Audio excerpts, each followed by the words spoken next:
tissue recovery coordinator for LifeShare. My job is basically from the time we get a tissue donor, from arranging transport and seeing the recovery through from start to finish.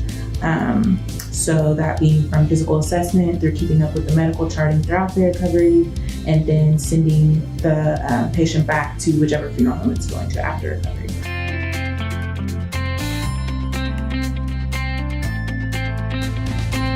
I too was also in animal medicine. I thought that I wanted to be a veterinarian, and I actually have a friend that works for LifeShare, and I guess my kind of job is the kind of job, you know it happens, but you don't really think about the people that do it or who does it. For the tissue recovery position, they prefer you to have 2 years of some kind of associate's degree or 2 years of related, some kind of medical related job. So working in the animal clinic and some sort of sterile technique was enough to get me in the door.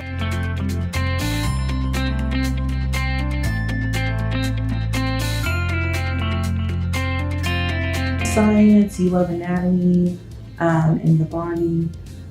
This would be a good career path for you. I would say if you're very career driven and career oriented, it will be good for you. LifeShare is a place where you can definitely move around and go very far.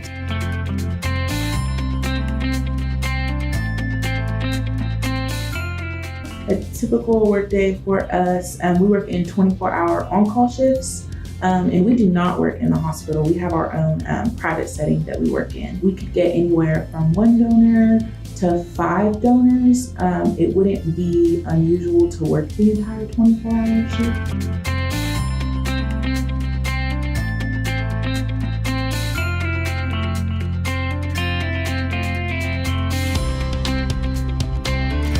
For me, the most challenging part, I would say, would be finding my work-life balance, just because the hours at times can be demanding. It is very rewarding, but lots of self-care in my own personal time.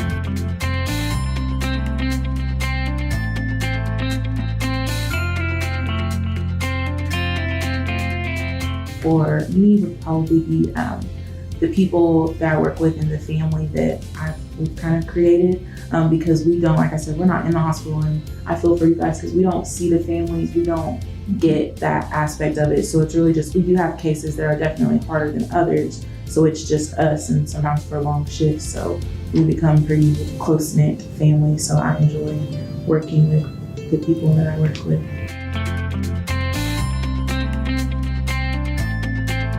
Typically, you have to be on the list for UNOS. UNOS is the United Network for Organ Sharing, and they have a system where they prioritize the sickest person or the person that's been dialysis the longest is on the top of the list. Also, some people not only need kidney, but they also need a liver. So then that's prioritized differently.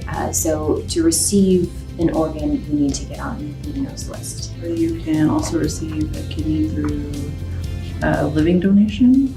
So if there's someone that you know that has the same blood type and also alleles on the kidneys that match yours, or there's like so few mismatches, then you can also have a living donor. For the kidney and also for the liver. So obviously your kidneys aren't going to regrow, but your liver can.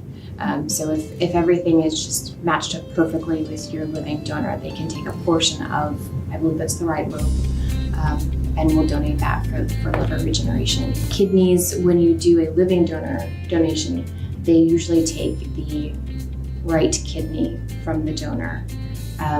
The left kidney has a long vein, so it's easier to transplant.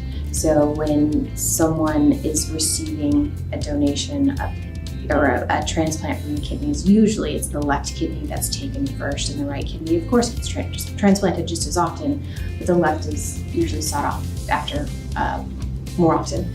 But when you're a living donor, they take the right.